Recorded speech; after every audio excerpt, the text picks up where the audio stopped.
오늘 아침 서울이 영하 9도, 대관령은 영하 17도까지 떨어지는 등 강추위가 절정에 달할 예정입니다. 내륙 곳곳에 한파특보가 발효 중인 가운데 어제까지 내린 눈이 얼어붙어 빙판을 이룰 것으로 보여 출근길 교통안전에 주의가 필요합니다. 태영그룹이 최후 통첩 시한인 어제까지 추가 자관을 제시하지 않은 가운데 태영 인더스트리 매각 자금 890억 원을 오늘 태영건설에 납입할 것으로 보입니다. 워크아웃 개시 여부를 최종 결정하는 채권자 협의회는 오는 11일 열립니다.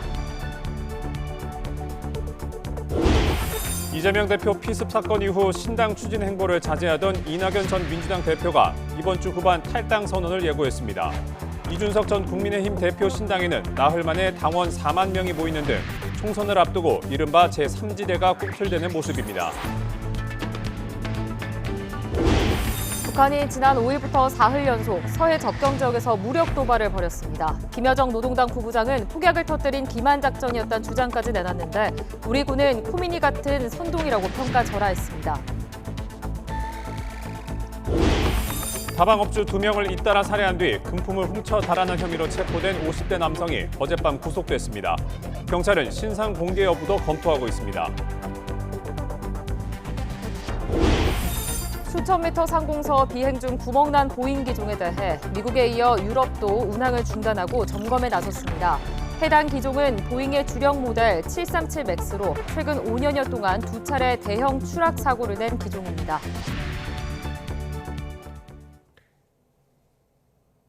여러분 안녕하십니까? 1월 8일 굿모닝 YTN 2부 시작합니다. 정부와 채권단이 최후 통첩 시한까지 제시하며 압박했지만 태영그룹은 추가 자구안을 내놓지 않았습니다. 다만 기존 4가지 자구안을 모두 이행하겠다고 밝혀 오늘 890억 원을 태영건설에 지원할 것으로 보입니다. 홍상희 기자가 보도합니다. 금융당국의 최후 통첩에도 태영그룹은 추가 자구안을 제출하지 않았습니다.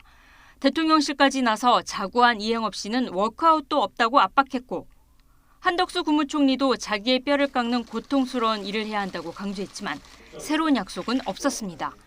태영그룹은 다만 기존의 산업은행에 제시했던 4가지 자구안을 모두 이행하겠다고 밝혔습니다.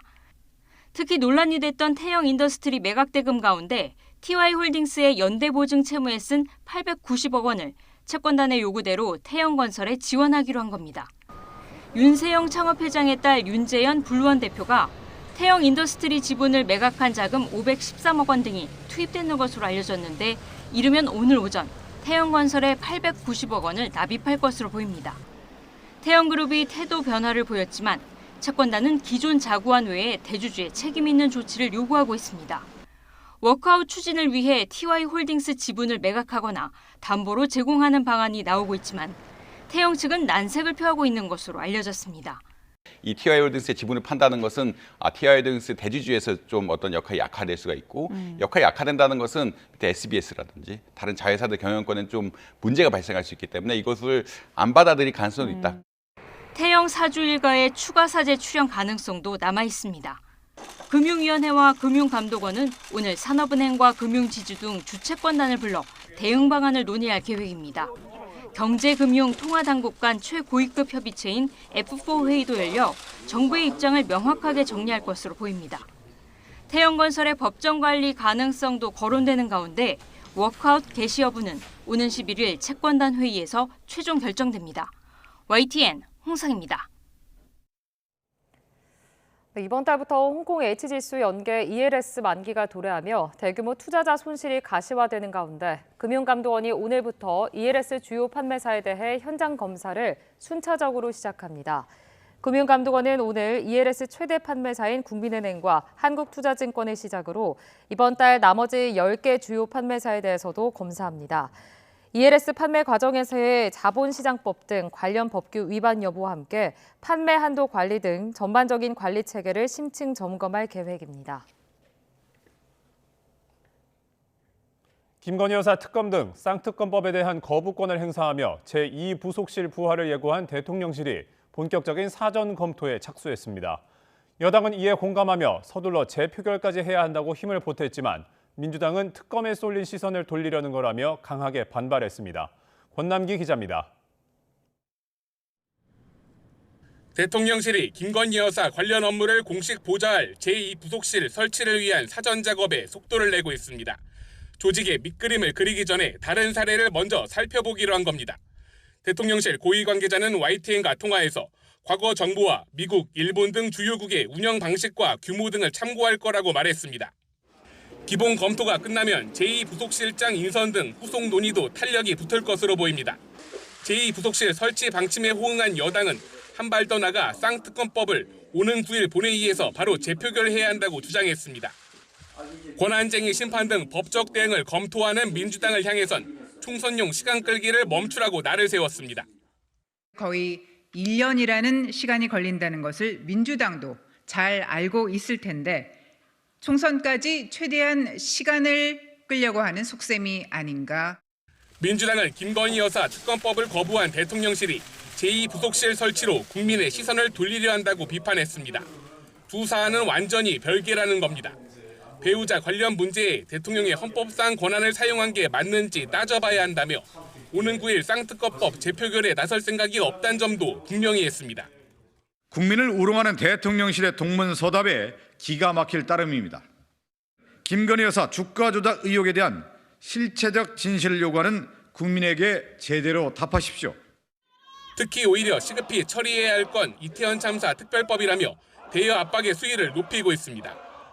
김건희 여사 특검을 둘러싼 여야 신경전이 계속되는 가운데 윤 대통령은 조만간 총선에 출마하는 대통령실 참모 교체 인사를 마무리할 것으로 보입니다. YTN 권남기입니다. 국민의힘 인재영입위원회는 오늘 오전 국회에서 영입인재 환영식을 겸한 입당식을 개최합니다. 이 자리에는 한동훈 비대위원장의 인재영입위원장 겸임 뒤 첫 영입인사로 낙점된 정성국 전 한국교총회장과 박상수 학교폭력 전문 변호사, 이수정 경기대 범죄심리학과 교수를 비롯한 기존 영입인재들이 참석할 예정입니다. 한 위원장은 오후에는 원주에서 열리는 강원도당 신년 인사회에 참석해 지역 표심 공략 행보를 이어갈 예정입니다. 더불어민주당은 올해 4월 총선에 투입할 6번째 인재로 우주과학 분야 전문가이자 한국을 대표하는 물리학자를 영입했다고 밝혔습니다. 민주당은 오늘 오전 국회에서 열리는 6호 총선 인재 영입식에서 구체적인 내용을 공개할 예정입니다. 오늘 영입식은 흉기 피습 뒤 병원에 입원 중인 이재명 대표를 대신해 홍익표 원내대표가 주재합니다.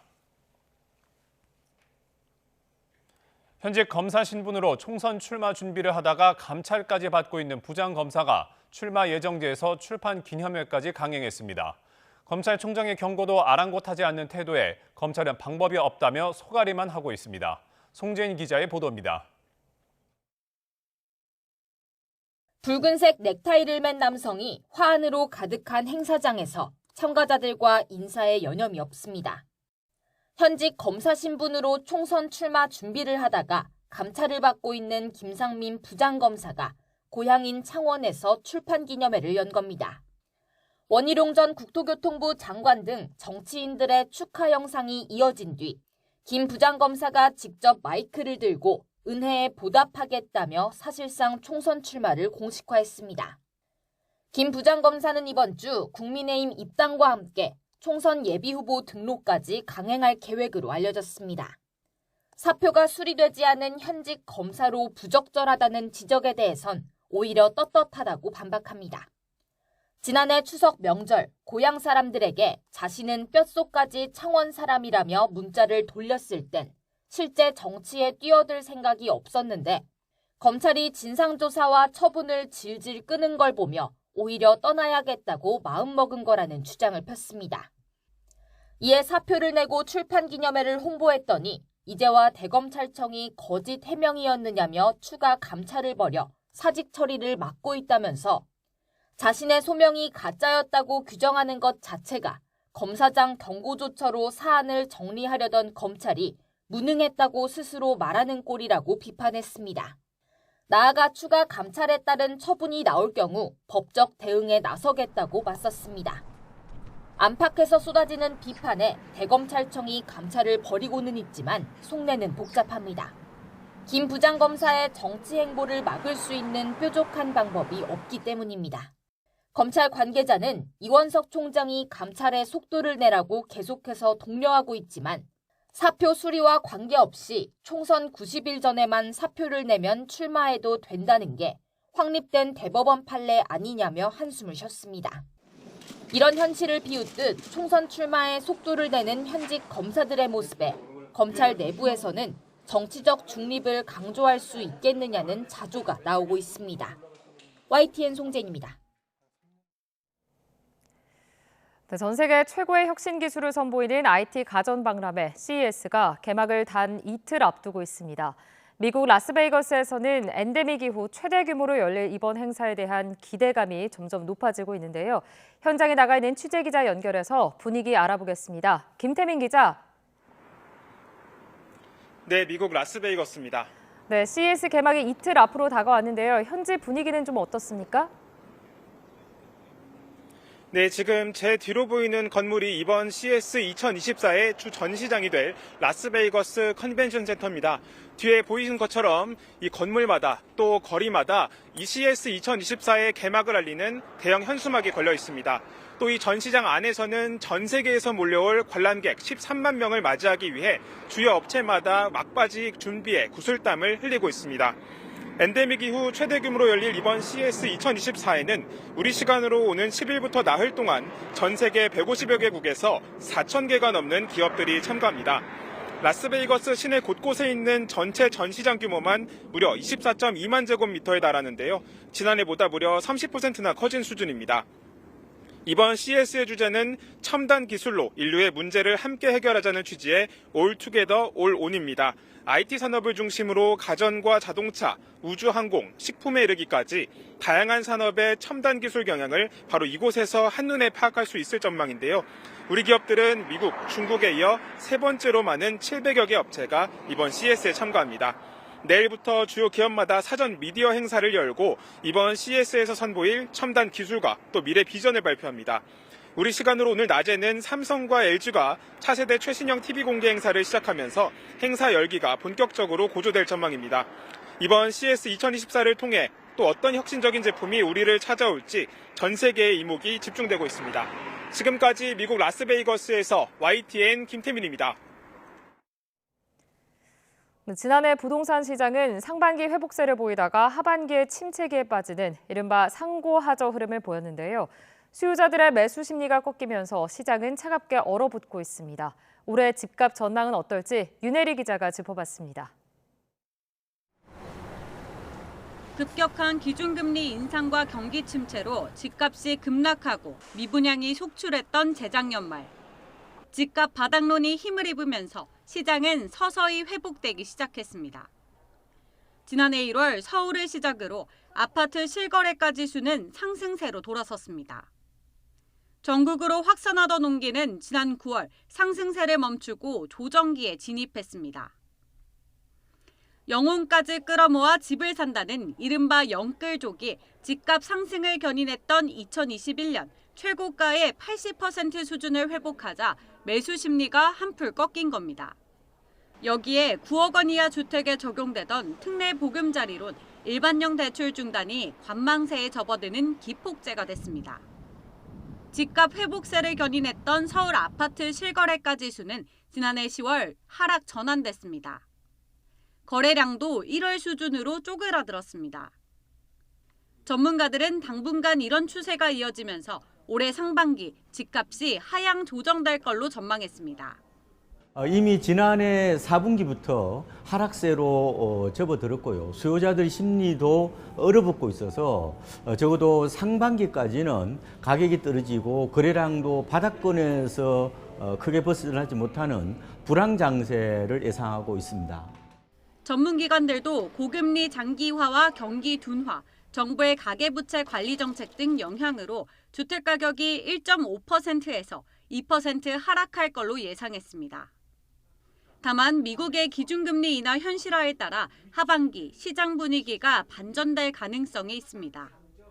미국발 금리 인하, 실물 경기 회복 기대감, 규제 완화 정책, 신규 입주 물량 부족 등으로 집값과 전세값이 동반 상승할 것으로 전망됩니다.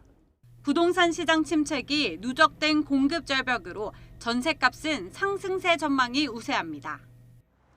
공급 물량이 부족한 일부 지역을 중심으로 부동산 거래가 회복되면서 시장이 자칫 과열될 우려가 있어 올해 공급 불안을 잠재울 정부 대책이 함께 필요하다는 지적이 나옵니다. YTN 윤혜리입니다.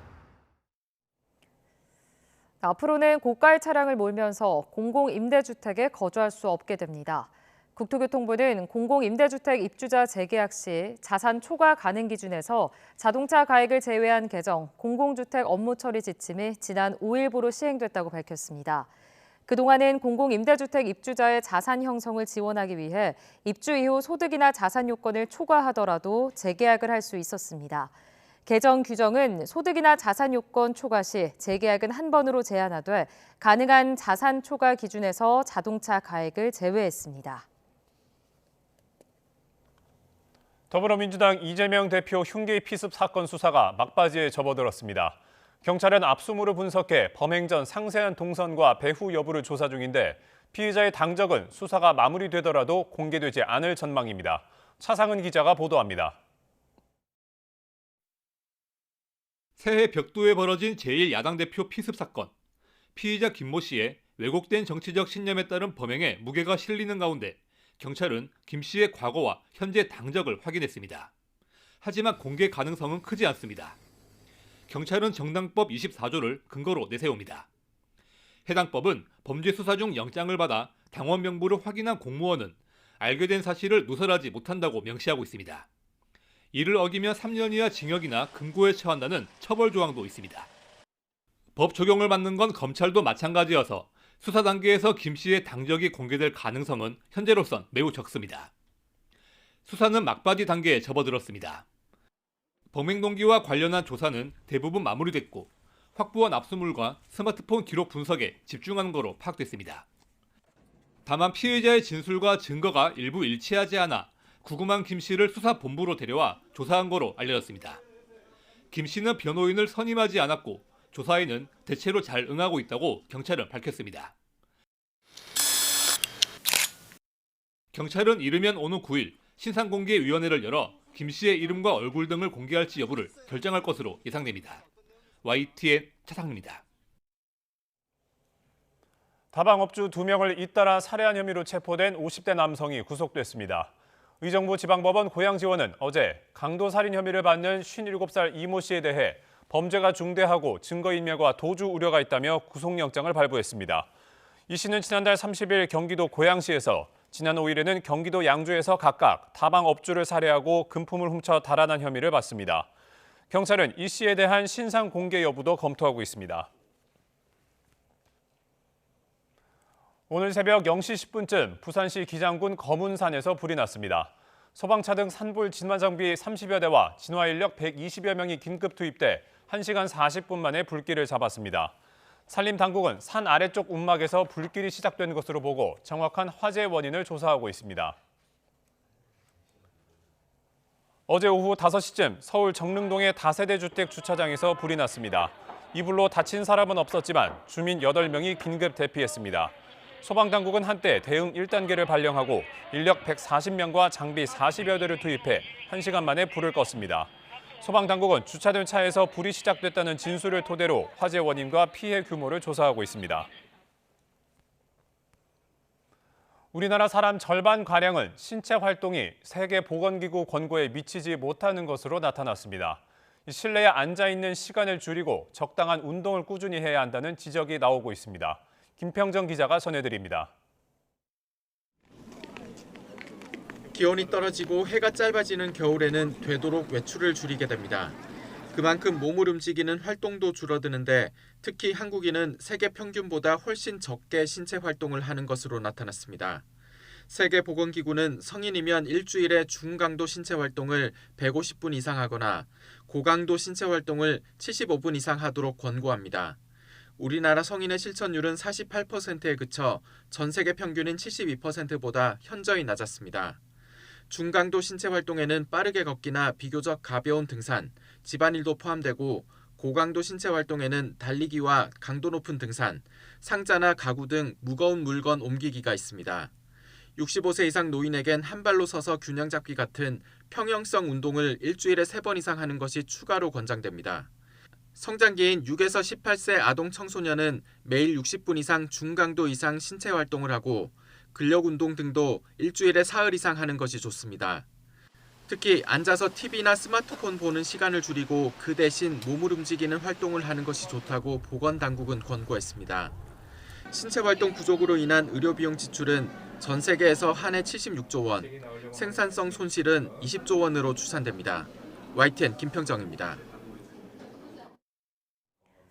지난해 말 남북 관계를 전쟁 중인 교전국으로 규정한 북한이 새해 들어 사흘 연속 서해 접경 지역에서 무력 도발을 이어갔습니다. 김여정 노동당 부부장은 폭약을 터뜨린 기만 작전이었다는 주장까지 내놨는데 우리 군은 코미디 같은 선동이라고 평가절하했습니다. 최도희 기자의 보도입니다. 지난 5일과 6일 서해 서북도서 인근에서 포를 쐈던 북한군이 또 사격을 실시했습니다. 이번엔 연평도 북쪽에서 1시간 넘게 90여 발을 발사했습니다. 긴장을 고조시키지 말라는 우리 군의 엄중 경고에도 사흘 연속 도발을 이어간 겁니다. 김정은 국무위원장의 동생인 김여정 노동당 부부장은 기만작전 카드까지 꺼냈습니다. 지난 6일엔 실제 포를 쏜 게 아니라 포성을 모방한 폭약을 터뜨린 거였다고 주장했습니다. 자신들의 기만작전에 대한민국 군부가 속아 넘어갔다는 겁니다. 우리 군은 즉각 반박했습니다. 북한의 군사활동을 면밀하게 감시하고 있다며 코미디 같은 선동이라고 깎아내렸습니다. 첨단 감시 장비로 일거수일투족을 들여다보고 있는데 북한이 우리 군에 대한 신뢰 저하와 남남 갈등을 노리고 상투적 수법을 또 썼다는 겁니다. 북한이 공세 수위를 더 끌어올려 우리 영토와 국민을 상대로 직접 도발을 감행할 가능성도 있다고 보고 압도적인 대응을 경고했습니다. 총선을 앞두고 안보 불안은 계속해서 조성을 하되 한국과 한미 군당국의 군사훈련의 내용에 맞춘 비례적 맞대응을 할 가능성이. 특히 서해에 관심이 쏠린 사이 허를 찌르는 성동격서식 도발에도 대비하고 있습니다. 값싼 무인기를 침투시키거나 금융망을 마비시키는 사이버 공격을 감행하는 등 다른 형태의 도발이 이뤄질 수 있기 때문입니다. 우리 사회 내에서 심리적으로 논란이 일어날 수 있는 그런 이 유형의 도발들, 다시 말해서 우리가 대응하기 힘들고 어떻게 보면 우리를 조금 자극하는 거죠. 약 올리거나. 오는 4월 우리 총선과 11월 미국 대선을 앞두고 북한이 긴장 강도를 높일 가능성이 큰 만큼 군 당국은 북한의 추가 도발 징후를 예의주시하고 있습니다. YTN 최두입니다. 지진 발생 124시간 만에 90대 여성이 구조되면서 일본 구조당국은 추가 생존자 발견에 희망을 걸고 구조에 총력전을 펼치고 있습니다. 하지만 사망자 126명을 포함해 사상자는 700명에 이르고 있는데요. 여전히 이어지는 여진에 큰 눈까지 내려 구조 작업을 더욱 어렵게 하고 있습니다. 도쿄에서 김세우 특파원의 보도입니다. 굵은 빗방울이 내리는 가운데 구조에 나선 경찰들이 무너진 집안에서 생존자를 찾았습니다. 생존자는 90대 여성으로 지난 1일 오후 4시 10분 강진 이후 124시간 만에 발견됐습니다. 지진 구조 골든타임인 72시간보다 50시간 이상을 넘긴 겁니다. 지난 4일에도 골든타임을 넘긴 오후 4시 30분쯤 와지마시에서 80대 여성이 구조된 바 있습니다. 일본 구조당국은 추가 생존자의 희망을 걸며 수색에 총력을 다하고 있지만 사상자는 700명에 육박하고 있습니다. 연락이 끊긴 사람도 200명에 이르고 건물에 깔려 있다는 신고도 이어지면서 희생자는 더욱 늘어날 것으로 보입니다. 강한 여진과 함께 피해 지역에는 큰 눈까지 내리면서 구조 작업과 피난민 지원을 더욱 어렵게 하고 있습니다. 陥落しちゃっててっていうところ多いんで時間がすごいかかる。で雪が降っちゃうと余計今度道が分かんなくなるんでだんだんそうすると事故になっちゃうかなっていうそういう心配してますよね。 특히 피난소의 경우 코로나와 독감이 퍼지면서 노약자들의 건강까지 크게 위협하고 있습니다. 이와 함께 노토반도 지역 내 18지구가 고립돼 있고 자위대가 헬기를 동원해 주민들을 옮기고 있지만 여전히 역부족입니다. 일본 정부는 이번 강진을 특정 비상재해로 지정하기로 하고 관련 절차를 진행할 방침입니다. 특정 비상재해 지정은 1995년 한신 대지진, 2011년 동일본 대지진, 2020년 7월 규슈 폭우 등에 이어 이번이 8번째입니다. 도쿄에서 YTN 김세호입니다.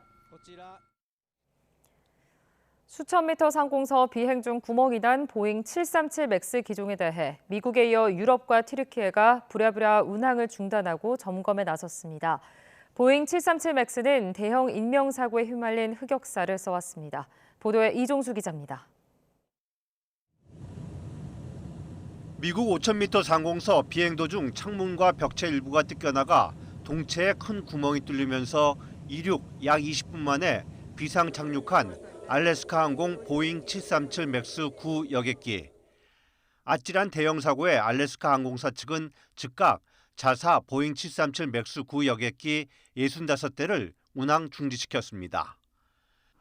미국 항공당국은 미 항공사가 운영하거나 미국 영토에서 비행하는 171대의 보잉 737 맥스 9 여객기 운항을 일시 중단시키고 점검에 나섰습니다. At this stage of investigation, everything's in. We go very broad. Nothing's excluded. 블룸버그 통신은 기체 설계보다는 제조 과정상의 문제 때문일 가능성이 있다고 보도했습니다. 미국뿐 아니라 튀르키예 항공사 터키 항공도 자사 운영 737 맥스 9 항공기 5대 점검을 위한 운항 중단을 발표했습니다. 유럽연합 항공안전청도 미 연방항공청의 737 맥스 9 기종 검사 명령을 따르기로 한 것으로 전해졌습니다. 보잉의 주력 모델 737 맥스는 최근 5년여 동안 2차례 대형 추락 사고를 낸 기종입니다. 2018년 10월 인도네시아 라이언에어 맥스 여객기가 인도네시아에서 추락해 탑승한 189명 전원이 숨졌습니다. 2019년 3월에는 에티오피아 항공의 맥스 여객기가 추락해 탑승한 157명 모두 사망했습니다.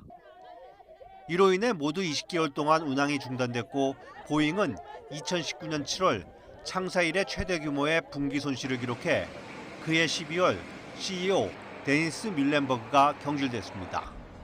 YTN 정수입니다. 시진핑 중국 주석이 최근 대대적으로 군부 숙청에 나선 것은 부정부패로 군사 능력이 훼손됐다는 판단 때문이라는 보도가 나왔습니다. 이른바 맹물 미사일 등이 원인이라는 분석입니다. 서봉국 기자입니다.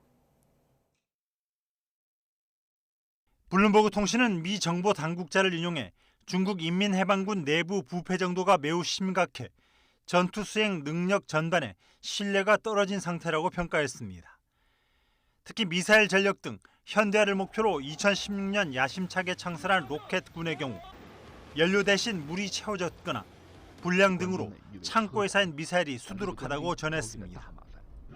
시진핑 주석도 향후 수년간 주요 군사작전 수행을 고려할 가능성이 작아졌다고 보고 있고 이 같은 부정부패가 로켓군과 방위산업 수뇌부 숙청으로 이어졌다는 게 미 당국자들의 분석입니다. 실제 리샹푸 전 국방부장을 비롯해 최근 반년간 핵심 인사들 15명이 무더기 낙마했지만 중국 군 당국은 이들의 해임 이유를 밝히지 않고 있습니다. 대신 인민해방군 기관지 최신을 통해 올해는 부정행위와 전쟁을 벌일 것이라고 추가 처벌을 예고했습니다. 又再次强调了军队反腐无禁区、全覆盖、零容忍的鲜明立场。 2027년까지 군 현대화를 목표로 천문학적인 돈을 쏟아왔지만 고질적인 부패로 최근 8년간의 기대가 물거품이 될 상황. 일부 전문가들은 그러나 이딴 숙청이 한편으로는 시 주석이 중국군 최고사령부의 실질적 개편을 할 좋은 기회일 수 있다라고 짚었습니다. YTN 서봉국입니다. 월요일 아침 출근길 영하 10도 안팎의 강추위가 기승입니다. 어제보다 기온이 더 내려가면서 이번 추위가 절정에 달했는데요. 현재 서울 기온은 영하 10.1도, 찬바람의 체감 온도는 영하 15도 안팎까지 뚝 떨어져 있습니다. 한낮에도 기온이 0도에 머무는 등 종일 영하권 추위가 이어지겠습니다. 계속해서 옷차림에 신경 써주시고요. 찬바람을 막아줄 수 있는 따뜻한 옷차림 하시기 바랍니다. 밤사이 북서쪽에서 찬 공기가 남하하면서 기온이 큰 폭으로 떨어졌습니다. 전국 곳곳에 한파주의보가 내려진 가운데 전국에서 가장 추운 곳은 대관령으로 영하 18.7도까지 떨어졌고요. 체감온도는 영하 20도 아래로 곤두박질했습니다. 그 밖의 지역은 현재 서울 영하 10.1도, 대전 영하 8.4도, 대구 영하 5.6도를 나타내고 있습니다. 추위 속 최근 내린 눈비가 얼어붙어 빙판길 사고가 우려됩니다. 보행자 안전과 교통안전에 각별히 유의하시기 바랍니다. 한낮에도 맑은 하늘 아래 찬바람이 강하게 불며 종일 춥겠습니다. 서울 0도, 춘천 1도, 대전 2도에 머물겠습니다. 다행히 화요일인 내일부터는 예년 기온을 회복하며 추위가 점차 누그러지겠습니다. 다만 내일은 오전에 중부지방을 시작으로 오후에는 전국 대부분 지역에 비나 눈이 내리겠습니다. 특히 중부와 전북, 동부, 경북을 중심으로 많은 눈이 예상돼 대비가 필요하겠습니다. 눈비는 모레 오전까지 이어질 전망입니다. 동해안 지역은 내일 눈비가 내리기 전까지 대기가 묻혀 건조하겠습니다. 이 지역에는 건조주의보가 내려진 가운데 바람도 강하게 불어 산불 등 화재 사고 조심하셔야겠습니다. 지금까지 YTN 원희다입니다.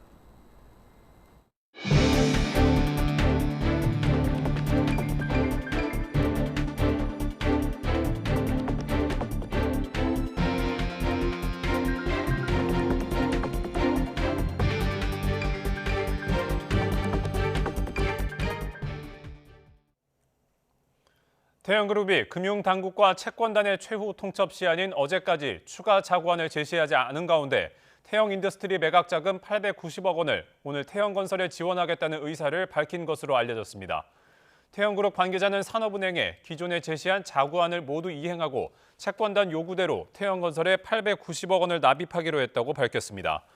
윤세영 창업회장의 딸 윤재원 블루원 대표가 태영인더스트리 지분을 매각한 자금 513억 원 등이 투입되는 것으로 알려졌는데 태영 측은 이르면 오늘 오전 태영건설에 890억 원을 납입할 것으로 보입니다. 새해 벽두부터 연일 외연 확장 행보를 이어온 국민의힘 한동훈 비상대책위원장은 이번 주에도 전국을 돌며 총선 표심을 공략합니다. 피습 사건 이후 회복 중인 이재명 대표는 당분간 치료에 전념해야 하지만 다시 고개를 드는 비명계의 이탈 움직임에 고심하는 모습입니다. 나혜인 기자가 전해드립니다. 신년 인사회를 겸한 국민의힘 한동훈 비대위원장의 전국 시도당 순회는 이번 주에도 계속됩니다. 관심을 끄는 건 오는 10일부터 연이틀 예정된 부산 방문 일정입니다. 부산시당 신년 행사는 지난 2일 끝났지만 당일 대전, 대구를 방문하느라 참석하지 못했던 한 위원장이 따로 시간을 낸 것으로 전해졌습니다. 당 안팎에선 엑스포 유치 실패에 실망한 민심과 최근 부산에서 피습된 민주당 이재명 대표가 서울로 옮겨 수술받은 것을 비판한 지역 의료계의 반발 등을 고려한 게 아니냐는 해석이 나왔습니다. 한 위원장은 지역 표심 공략과 함께 총선에 선보일 새 얼굴 찾기에도 속도를 내고 있습니다. 당 인재영입 위원장 겸임 뒤 첫 영입 인사로 정성국 전 한국교총 회장과 박상수 학교폭력 전문 변호사 등 교육 관련 인사들을 전격 발탁했습니다. 공교육을 정상화해야 한다라는 것은 지금 우리 학생들 그리고 학부모들의 염원이기도 하고 우리 대한민국의 미래를 위해서 꼭 필요한 부분이라고 생각을 합니다. 피습 사건 이후 입원 중인 이재명 대표의 복귀 시점은 아직 불투명한 상황입니다. 혈관 수술을 받은 뒤 안정이 필요해 당분간 가족 외엔 접견을 피하고 치료에 전념해야 한다는 게 의료진 소견입니다. 민주당 핵심 관계자는 이 대표가 의료진 당부를 잘 따르고 있다며 당무 복귀 의지가 강하다는 일부 의원들의 전언은 추정일 뿐이라고 선을 그었습니다. 민주당은 후속 영입 인재를 추가로 발표하기로 하는 등 이 대표 부재와 상관없이 총선 준비에 박차를 가하는 모습이지만 최대 현안인 당내 통합은 여전히 큰 숙제입니다. 이 대표는 김대중 전 대통령 탄생 100주년을 맞아 병상에서 단합을 강조하는 메시지를 전했지만 위기에 처한 민주주의와 민생 그리고 평화를 우리 손으로 지킵시다. 우리가 뜻을 모을 때 우리는 할 수 있습니다. 우리가 하나가 될 때 우리는 해낼 수 있습니다. 탈당 선언을 예고한 이낙연 전 대표는 물론 당내 비주류 의원 모임인 원칙과 상식도 이 대표 퇴원 전 탈당을 포함한 집단 행동에 나설 가능성을 열어두고 있습니다. 공천관리위원회 출범을 앞둔 여당 역시 이번 주 예정된 한동훈 비대위원장과 중진 의원 간담회를 시작으로 언제든 인적 쇄신을 둘러싼 갈등이 불거질 수 있습니다. 총선을 석 달여 앞두고 거대 양당 지도부엔 단일 대오라는 풀기 힘든 과제가 주어졌습니다. YTN 나인입니다. 민주당 이재명 대표 피습 사건 이후 공개적인 신당 추진 행보를 자제하던 이낙연 전 대표가 이번 주 후반 탈당 선언을 예고했습니다. 이준석 전 국민의힘 대표 신당에는 나흘 만에 당원 4만 명이 모이는 등 총선을 앞두고 이른바 제3지대가 꿈틀대는 모습입니다. 김경수 기자가 보도합니다. 이재명 대표 피습 뒤 거취 관련 언급을 삼갔던 이낙연 전 대표가 자신의 정치적 고향인 호남에서 침묵을 깼습니다. 광주 5.18 묘역을 참배한 뒤 이번 주 후반 탈당 선언을 예고한 겁니다. 이번 주 후반에는 제가 인사를 드리고 용서를 구해야 하지 않겠나 생각합니다. 야권 통합과 정치의 희망을 각각 강조한 전날 문재인 전 대통령의 언급 중에선 이 말에 방점을 더 찍었습니다. 문재인 대통령은 정치가 다시 희망을 만들어내지 않으면 안 된다고 말씀했습니다. 지금의 정치가 희망을 만들어내지 못하고 있다는 뜻이라고 저는 받아들입니다. 거대 양당 독점 구도를 깨고 국민에게 새로운 선택지를 드리는 일에 동의한다면 누구와도 협력할 수 있다고 강조했습니다. 이 전 대표와 함께 제3지대 연대의 한 축으로 거론되는 이준석 전 국민의힘 대표도 창당 작업에 속도를 내고 있습니다. 나흘 만에 당원 4만 명을 확보하고 오늘은 신당의 비전과 방향성을 공개합니다. 더 많은 동지들이 함께하지 않으면은 그 꿈은 꿈에 그칠 것입니다. 그런데 우리가 생각하는 미래가 현실이 되려면은 바로 여러분의 동참이 필요합니다. 준비되셨습니까? 앞서 이준석 전 대표는 이낙연 전 대표와 총선 연대도 가능할 거라며 지역구에서 정당을 합치거나 후보 기호를 하나로 하는 등 구체적인 방식까지 거론했습니다. 이낙연 전 대표 역시 아직은 때가 아니라고만 할 뿐 연대 논의의 문을 완전히 닫진 않고 있습니다. 오는 화요일 한국의 희망 양향자 대표 출판 기념회에 이낙연, 이준석, 금태섭 등 제3지대 핵심 인물들이 한자리에 모이는데 빅텐트론의 불씨가 댕겨질지 관심이 쏠립니다. YTN 김경수입니다. 국회 외교통일위원회는 오늘 조태열 외교부 장관 후보자에 대한 인사청문회를 진행합니다. 청문회에서는 박근혜 정부 당시 외교부 2차관이었던 조 후보자가 일제 강제징용 피해자들의 재판을 지연시켰다는 이른바 재판거래 의혹이 주요 쟁점이 될 것으로 보입니다. 또 조 후보자가 강제징용 문제 해법과 관련해 현 정부의 제3자 변제 방식을 흔들림 없이 추진하겠다고 밝힌 것을 두고 여야 간 공방이 예상됩니다. 보건복지부는 이달부터 장애인 연금을 2만 1,630원 인상했다고 밝혔습니다. 소득 하위 70%의 중증 장애인 가운데 65세 미만의 생계 의료급여 수급자는 장애인 연금으로 한 달에 최대 42만 4,810원까지 받게 됩니다. 2010년 7월 시행된 장애인 연금은 크게 기초급여와 부가급여로 구분되는데 기초급여는 근로능력 상실 등에 따라 줄어든 소득을 보전하기 위한 것이고 부가급여는 추가 비용 보전을 위한 것입니다. 원료 의약품 국내 자급도가 15년 만에 최저 수준으로 떨어지면서 해법이 필요하다는 목소리가 나오고 있습니다. 식품의약품안전처가 발간한 2023 식품의약품 통계 연보를 보면 국내 원료 의약품 자급도는 지난 2008년 21.7%에서 2022년엔 11.9%로 최저치로 떨어졌습니다. 보건의료 전문가들은 현재 약가체계에서 국산 원료를 쓰면 이익이 적어 제약사들은 저렴한 중국 등의 원료를 구입할 수밖에 없다며 대책 마련이 필요하다고 지적했습니다. 고객 휴대전화를 개통한 대리점이 몰래 더 비싼 요금제로 바꿨다가 들통이 났습니다. 대리점은 직원이 다른 고객의 요금제를 바꾸려다가 벌어진 실수라고 해명했는데 문제는 이런 일이 반복되고 있다는 점입니다. 윤웅성 기자의 보도입니다.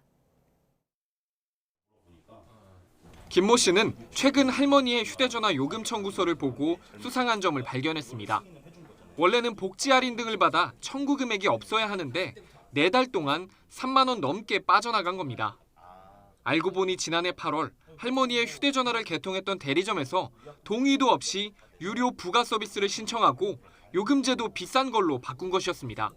91살이신데 할머니가 이 부가 서비스가 뭔지도 모르실 거고 할머니가 직접 이렇게 바꿔달라고 했다는 것 자체가 너무 이해가 안 가는 상황이죠. 대리점은 나중에야 직원이 실수했다고 설명했습니다.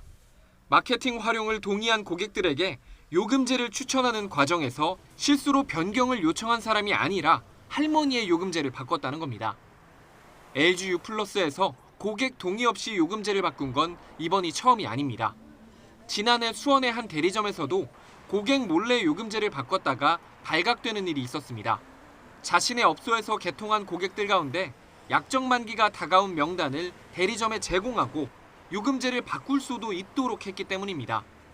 다른 통신사들은 명단을 제공하더라도 고객 전산에 접속하려면 개인정보가 필요해서 마음대로 요금제를 변경하기 쉽지 않습니다.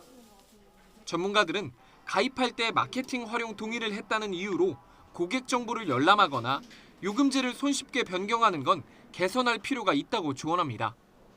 만약에 어떤 상품의 종류를 바꿀 때는 이러한 마케팅 활용 동의의 의사를 다시 한번 확인해야 된다. 저는 그렇게 생각이 들어요. 김 씨는 해당 대리점을 사기죄 등으로 경찰에 고발했습니다.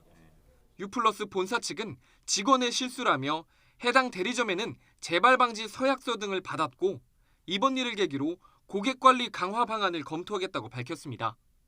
U+는 지난해 초 29만 명의 고객 정보가 사이버 공격으로 유출돼 대국민 사과하고 재발 방지를 약속했었습니다. YTN 윤웅성입니다.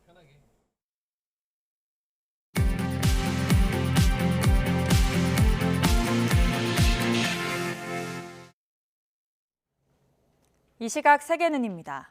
하마스의 기습 공격으로 시작된 가자지구 전쟁이 이제 넉 달째로 접어들었습니다. 가자지구에서 2만 3천 명에 육박하는 희생자가 나온 가운데 네타냐후 이스라엘 총리는 최종 목표 달성 때까지 전쟁을 계속하겠다고 밝혔는데요. 확전을 우려해 미국이 또 나섰지만 긴장은 진정되지 않고 있습니다. 황보연 기자가 보도합니다.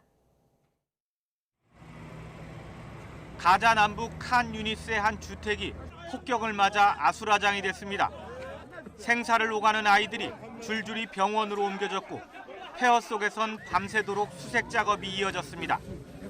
더 남쪽 라파에서는 알 자지라의 와엘 알 다흐두흐 기자가 시신으로 돌아온 아들의 손을 마지막으로 꼭 잡았습니다. 아들 역시 기자로 취재 도중 공격을 받아 숨진 겁니다. 알 다흐두흐 기자는 지난해 10월 25일에도 이스라엘군의 공습으로 아내와 아들, 딸 등 가족 4명을 잃었습니다.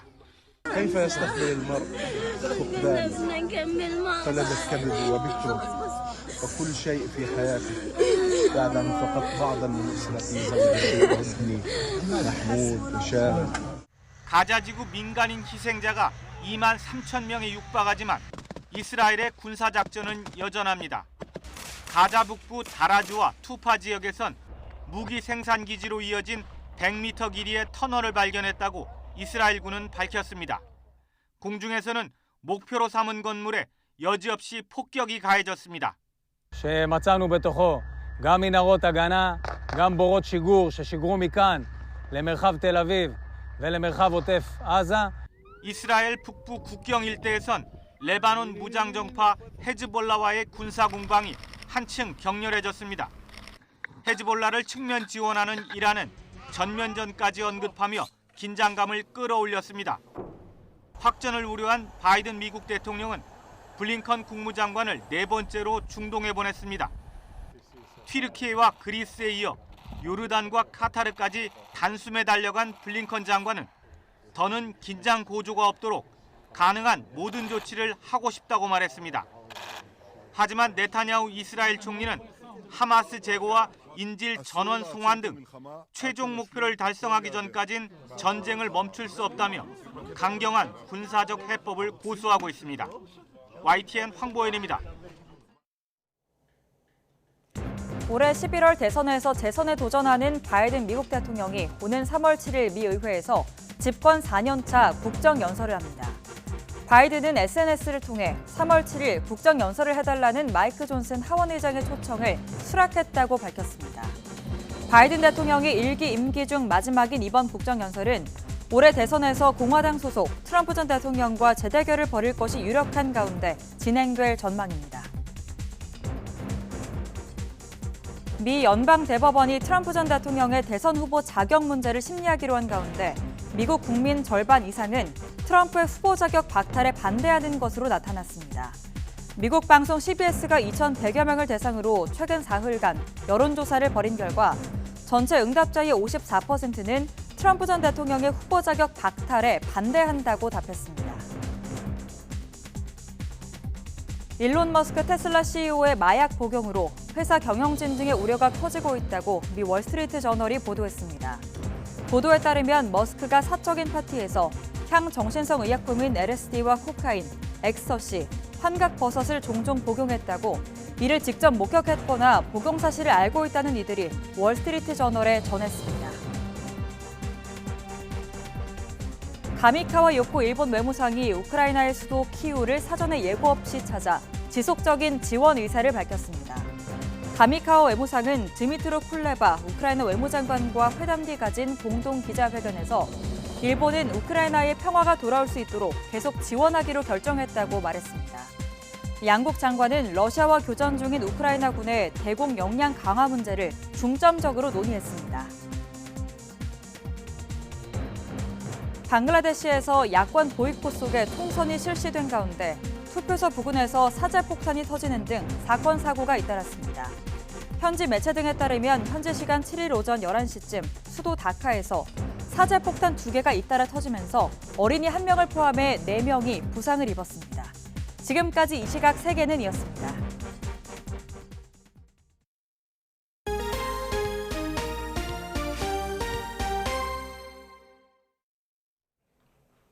휴일 오후 서울 정릉동의 다세대 주택 주차장에서 불이 나 차량 석 대가 탔습니다. 건조특보소 경남 창원과 부산에서는 산불도 잇따랐습니다.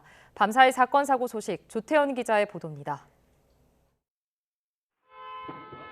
불길에 휩싸인 차량에 소방대원들이 물줄기를 쏘아댑니다. 불길이 잦아들지만 시커먼 연기는 쉴 새 없이 뿜어져 나옵니다. 1시간 만에 불은 모두 껐지만 차들은 앙상한 뼈대만 남았습니다. 어제 오후 5시쯤 서울 정릉동의 다세대 주택 주차장에 세워진 승합차에서 불이 났습니다. 근처에 주차된 차량까지 모두 3대가 불에 탔고 주민 8명이 긴급 대피했습니다. 소방당국은 화재 원인을 조사하고 있습니다. 비닐하우스에서 불길이 치솟고 연기가 피어오릅니다. 어젯밤 8시 반쯤 경기 동두천 상패동 비닐하우스에서 불이 나 하우스 3개 동을 모두 태우고 2시간 반 만에 꺼졌습니다.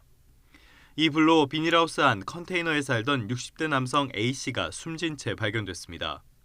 경찰은 난로에서 불이 시작됐을 가능성에 무게를 두고 있습니다. 또 방화 등 범행 가능성을 고려해 국과수에 A씨의 부검도 의뢰할 방침입니다. 건조특보소 경남 창원 자산동의 야산과 부산 기장군 검은산에서 불이 났습니다. 다행히 인명피해는 발생하지 않았지만 임야 일부가 불에 탔습니다. 산림당국은 건조한 날씨 속 바람도 강하게 불고 있다며 불씨 관리에 주의를 당부했습니다. YTN 조태현입니다. 가수이자 배우인 40대 남성 김모 씨가 음주 측정을 거부한 혐의로 경찰에 체포됐습니다. 서울수사경찰서는 도로교통법상 음주 측정 거부 혐의로 김모 씨를 입건했습니다. 김 씨는 지난해 12월 29일 새벽 3시 반쯤 서울 일원동에서 차를 몰다가 앞서가던 차량을 들이받은 뒤 출동한 경찰의 음주 측정 요구를 거부한 혐의를 받습니다. 김 씨는 과거에도 음주운전을 하다가 적발돼 면허가 취소된 적이 있는 것으로 전해졌습니다.